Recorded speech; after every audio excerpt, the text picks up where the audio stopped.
Je voulais faire de la musique. Comme j'étais jeune et que j'avais pas trop d'argent et que en même temps je faisais mes études, donc j'avais pas trop le temps de travailler à côté ou de trouver une source de revenus qui me permette d'acheter des instruments.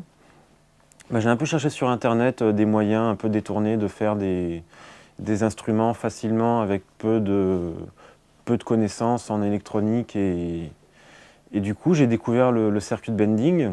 Dans toute ma pratique, j'ai toujours cherché à récupérer, détourner, récupérer pour pas forcément utiliser l'objet de base, mais récupérer pour prendre les composants, donc les résistances, les condensateurs, tout ce qu'on peut un peu récupérer sur un circuit, pour que ça soit un objet qui coûte le moins cher possible et qui soit pas forcément unique, mais en tout cas qui soit dans son approche le plus autonome possible. J'ai développé un truc qui existe déjà, mais que moi j'utilise et que j'appelle Ghetto DIY.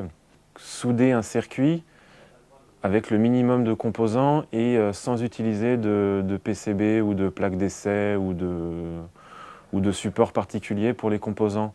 Donc les composants sont soudés directement les uns sur les autres, le plus simplement du monde, avec beaucoup de pistolets à colle pour que ça soit bien aggloméré entre eux. Je ne suis pas forcément un expert dans tous les domaines. D'ailleurs, je me demande si je suis vraiment un expert dans quelques domaines que ce soit. Donc le fait que je sois un peu sur toutes les zones dans l'expo, je pense que ça montre un peu que j'essaie un peu de toucher à tout. Donc ça, c'est le bras robotisé, le bras artiste, qui se contrôle manuellement avec des joysticks et des boutons d'arcade. Ça n'a pas été construit avec une idée d'avoir une interface utilisateur simple d'accès. Ça reprend un peu le principe du Drawing Bot, donc avec ce gobelet, ces feutres qui sont scotchés dessus et puis un moteur excentré qui dessine un peu n'importe quoi. C'est ça que j'aime bien, ça reprend un peu le principe de faire des choses qui marchent à peu près, mais qui en même temps sont un peu compliquées à contrôler. Après, il y a le Dr Glitch, une NES modifiée qui en fait glitch quand on joue.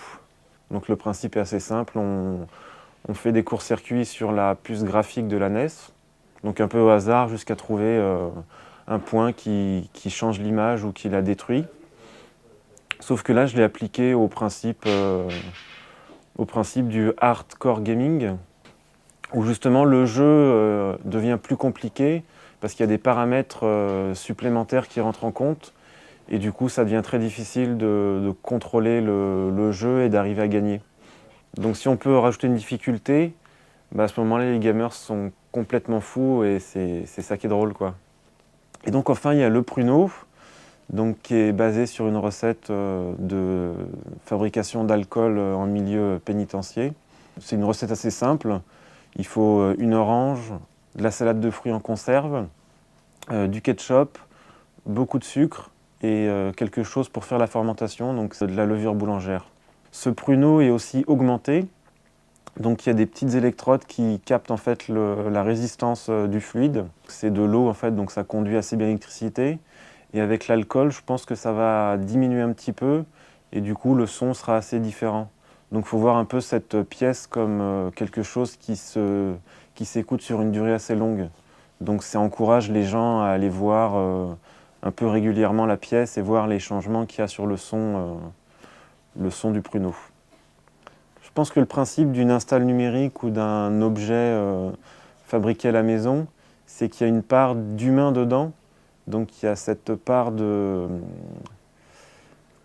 fonctionnement un petit peu aléatoire ou un petit peu limite autour d'un prototype, quoi. Et je pense que c'est un peu ça qui me guide. C'est toujours rester dans l'aspect du prototype d'un objet qui a été fabriqué et qui va peut-être évoluer un peu au niveau de ses fonctions à travers le temps, mais qui va toujours rester à l'état de work in progress. On m'a déjà proposé d'acheter des objets que j'avais fabriqués, donc en l'occurrence des jouets circuit bendés, mais j'ai toujours refusé, j'ai toujours préféré à la limite proposer à la personne qui m'a demandé ça, de lui montrer comment circuit bender son jouet ou le jouet qu'il veut à tout prix avoir. Parce que finalement, la plupart des détournements sont assez personnels Et du coup, plutôt que de vendre un objet, autant que la personne le fabrique elle-même pour qu'elle ait son jouet personnalisé avec les boutons là où elle veut et les fonctions qu'elle veut.